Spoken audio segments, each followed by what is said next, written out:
जी हाँ, नमस्कार। News letter के साथ हाजिर हूं मैं राकेश रंजन। आपको ऐसे जंगल में छोड़ दिया जाए जहां हर सवाल का जवाब सवाल से देने का चलन हो तो फिर समझने जैसी कोई चीज नहीं होती। भारत भी एक ऐसा ही जंगल बन गया है। सवाल जवाब की अहमियत की हमारी लोकतांत्रिक अवधारणा ही जब नेपथ्य में चली जाए तो कहने ही क्या। हर मोर्चे पर तस्वीर देखें, आर्थिक मोर्चे पर भी हालत खस्ता, लेकिन हमें समझाया जा रहा है कि आर्थिक महाशक्ति की कतार में खड़े होने वाले हर मोर्चे पर खड़े ही होने वाले हैं और हर मोर्चे पर यही हाल है। बात आज चूंकि प्रधानमंत्री नरेंद्र मोदी बिहार आए, बिहार आने वाले थे तो स्वाभाविक है, चुनाव का वक्त है, चुनाव सिर पर है, चुनाव की तैयारियां हो रही है। तो प्रधानमंत्री की जो यात्रा है चुनाव को ध्यान में रखकर ही है। तो विपक्ष भी कमर कसकर तैयार था, सवालों की बौछार हुई, सवाल पूछे गए। प्रधानमंत्री को जवाब नहीं देना था तो जवाब नहीं दिया। प्रधानमंत्री ने जो कुछ कहा, उनके कहने का न कुछ अंदाज नया था, न कुछ बातें नई थी। इस पर भी आते हैं, लेकिन जो खास बातें हुई और जो छन करके आई वह बातें रही एक वायरस की।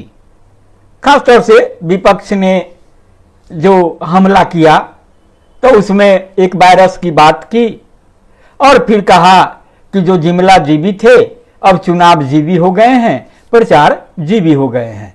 उनका कहना था कि जो एक प्रचार जीवी नाम का वायरस है वह बहुत तेजी से फैल रहा है और खास नेता को अपने चपेट में ले लिया है। मैं नाम नहीं लूंगा, आप समझने की कोशिश करेंगे। आज जो उन्होंने बातें की, बातें बहुतेरे हैं, विकास की बातें, तमाम चीजें, किस तरह से जंगल राज हुआ, किस तरह से एनडीए के नेतृत्व में विकास के कीर्तिमान गढ़े, विकास की सीढ़ियां चढ़ी, तमाम बातें हैं। तो भागलपुर की धरती पर जब प्रधानमंत्री पहुंचे तो उनका भव्य स्वागत हुआ, मखाने की माला पहनाई गई। प्रधानमंत्री खुली जीप में सीएम नीतीश कुमार के साथ अभिवादन करते हुए मंच तक आए। अब खास बात यह रही कि नीतीश कुमार को लेकर के आज तक बिहार में बड़ी बड़ी और तरह तरह की बातें हो रही है। खासतौर से जो देखेंगे प्रशांत किशोर, जिन्हें कथित रूप से भाजपा का बी टीम कहा जाता है, मैं नहीं कह रहा हूं, जो आरोप लगते हैं, तो उनको लाचार घोषित कर रहे हैं, दिमागी रूप से लाचार बता रहे हैं, कह रहे हैं कि शासन तो खुद चला नहीं रहे हैं। सवाल जब उठाते हैं तो उससे जुड़ता सवाल भी बनता है। लेकिन अब नीतीश कुमार पहुंचे, कहा जा रहा था कि नहीं पहुंचेंगे, हो सकता है स्वास्थ्य कारणों का हवाला दे देंगे, कुछ बातें कर देंगे, लेकिन नहीं। तो इसके भी खास संदेश हैं। भाजपा भी जिस तरीके से अपना जो एक उसका सपना है कि अपना मुख्यमंत्री हो, उसको पूरा करने के लिए उम्मीद भरी जो निगाह से देख रही है नीतीश कुमार को, नीतीश है कि मानने को तैयार नहीं है, तो ले देकर एक उम्मीद वही टिकती है कि नीतीश कुमार थक जाएंगे तो खुद किनारे हो जाएंगे।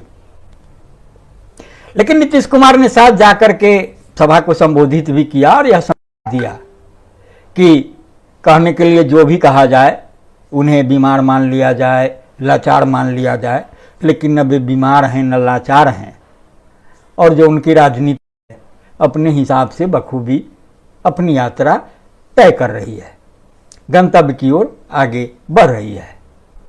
तो प्रधानमंत्री के साथ कौन कौन पहुंचे, यह जानने की उत्सुकता होगी। खासतौर से नज़र होती है साथी दलों पर, तो नीतीश कुमार का नाम मैंने ले लिया, उनके साथ चिराग पासवान भी पहुंचे, तो स्वाभाविक है एक घटक दल होते हैं। जीतन मांझी भी पहुंच गए। जीतन मांझी पता ही होगा, कुंभ स्नान करके आए थे तो पेट में मरोड़ वगैरह की बातें की थी उन्होंने। उसके अलावा फायर ब्रांड कहे जाते हैं गिरिराज सिंह, के बारे में कहा जाता है कि भाई अपने विभाग को छोड़ करके तमाम बातों की वो चर्चा करते हैं। तो गिरिराज बाबू भी थे। प्रदेश अध्यक्ष होते हैं दिलीप जायसवाल, स्वाभाविक है प्रदेश अध्यक्ष हैं तो उनका रहना होगा। एक मंत्री रहे मंगल पांडे भी हैं थे। खासतौर से कृषि मंत्री भी साथ आए थे, चूंकि बात थी कृषि सम्मान निधि, किसान सम्मान निधि जारी करने की। तो जब सम्मान हुआ तो शिवराज सिंह चौहान ने कहा कि मैंने किसी नेता के स्वागत में इतनी भीड़ नहीं देखी। अब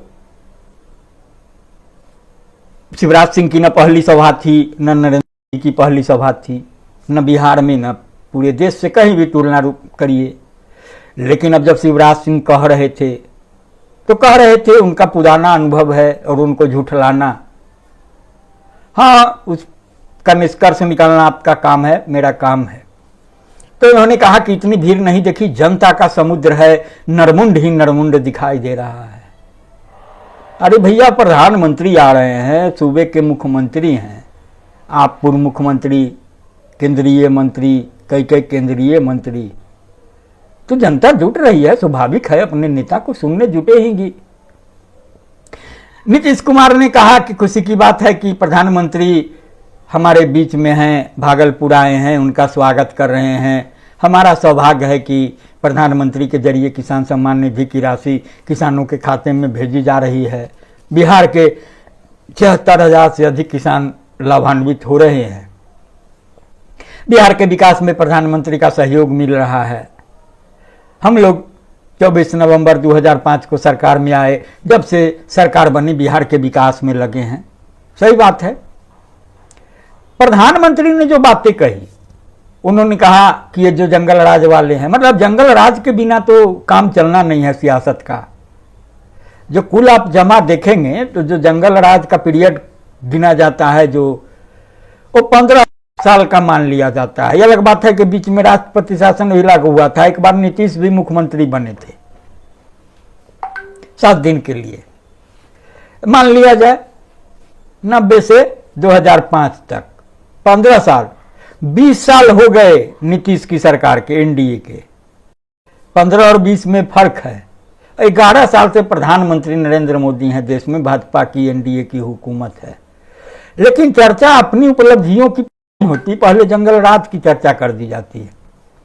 तो प्रधानमंत्री ने भी वैसे ही शुरुआत की। मैंने जो शुरुआत में कहा, सवालों का जवाब सवालों से, जंगल की बात, तो प्रधानमंत्री ने कहा कि जंगल राज वाले हैं, इनको हमारी धरोहर आस्था से नफरत है। हमारे देश में आस्था का महाकुंभ चल रहा है, पूरे यूरोप की आबादी उससे भी ज्यादा लोग कुंभ में डुबकी लगा चुके हैं, लेकिन ये जंगल राज वाले महाकुंभ को गाली दे रहे हैं। राम मंदिर से चिढ़ने वाले लोग महाकुंभ को भी कोसने का कोई मौका नहीं छोड़ रहे, जनता इन्हें माफ नहीं करेगी।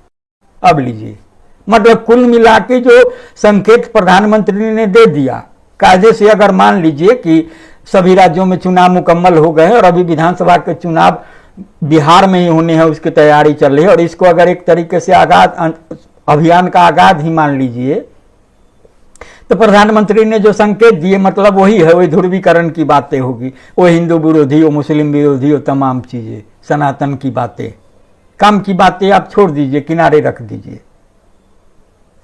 तो अब आ जाते हैं थोड़ा कुछ सवाल पर, जिसके जवाब की उम्मीद की गई थी कि प्रधानमंत्री देंगे। विपक्ष के नेता के बहैसियत जो सवाल रखे थे, तेजस्वी यादव ने, कांग्रेस ने भी सवाल रखे थे। कांग्रेस ने कहा था कि प्रधानमंत्री आज भागलपुर में हैं, बिहार में हैं, तो उनके लिए 4 सवाल है कि मुजफ्फरपुर, पूर्णिया और भागलपुर के लिए बात मुताबिक एयरपोर्ट कहाँ है। तो आपको बता दें कि 2015 में, मैंने 18 अगस्त 2015 को पूर्णिया में प्रधानमंत्री ने एयरपोर्ट बनाने का दावा किया था। 6 साल और 3 बार नीतीश कुमार की पलटीमारी के बाद भी सरकार इस वादे को पूरा नहीं कर पाई है। 2019 की रैली में मोदी जी ने मुजफ्फरपुर के पताही में एयरपोर्ट चालू कराने का आश्वासन दिया था। 2023 में गृह मंत्री अमित शाह ने भी पताही एयरपोर्ट को शुरू करने का संकल्प दोहराया था, और उनका तो वादा था कि दिवाली में 2023 में ही पूरी तरह से चालू किया जाएगा। अब क्या स्थिति है नहीं है, तमाम चीजें हैं। तो दूसरा सवाल रहा कि बिहार में इतने जरूरी प्रोजेक्ट अधूरे क्यों पड़े हैं। 2015 की ही बात है, प्रधानमंत्री ने बिहार की जनता से 1.25 करोड़ रुपए के पैकेज का वादा किया था। इस पैकेज में 54,713 करोड़ रुपए के सड़क और पुल परियोजनाओं के लिए निर्धारित था। गंगा, सोन, कोसी नदियों पर कई पुल, राष्ट्रीय राजमार्ग और 12 रेलवे ओवरब्रिज बनाए जाने थे। लेकिन सड़क परिवहन और राजमार्ग मंत्रालय की जो जानकारी है उसके अनुसार 44 नियोजित राष्ट्रीय राजमार्गों में से 27 अभी भी अधूरे हैं। बाकी 17 के लिए अभी तक जो डीपीआर है, डिटेल रिपोर्ट प्रोजेक्ट ही नहीं बना है। इसके अलावा भागलपुर के विक्रमशिला में केंद्रीय विश्वविद्यालय की बात थी तो उसके लिए एक ईंट तक नहीं रखी गई है।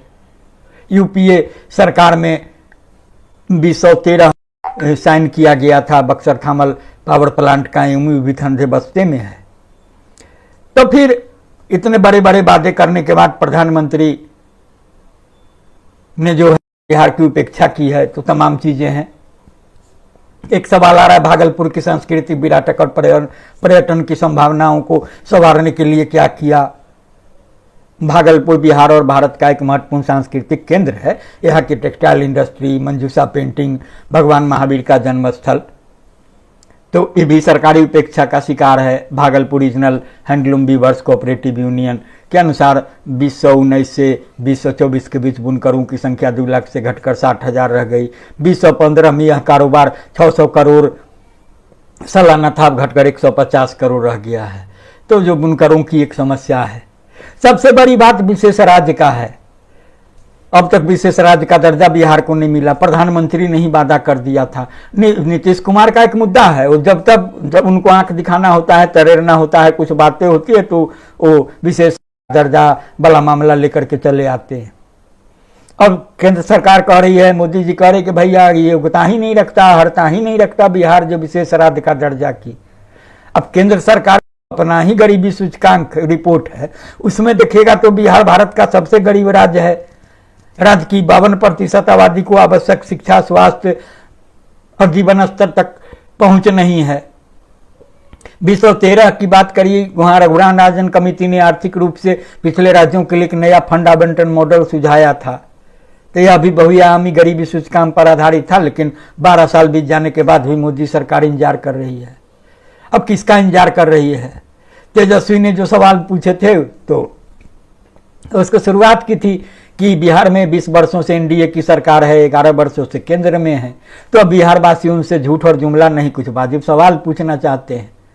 तो तेजस्वी का जो सवाल था उसमें था कि 2022 तक आपने किसानों की आय दुगनी करने की बात कही थी, 25 आ गया।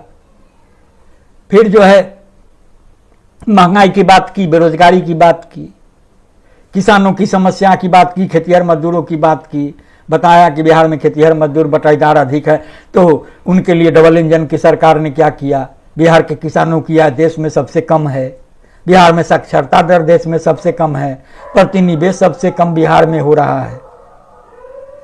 केंद्र की मेगा टेक्सटाइल पार्क योजना के तहत विकास बिहार को टेक्सटाइल पार्क क्यों नहीं दिया गया। और सबसे बड़ा सवाल कि 20 वर्षों के एनडीए के शासन में गरीबी और बेरोजगारी में अव्वल बिहार क्यों है।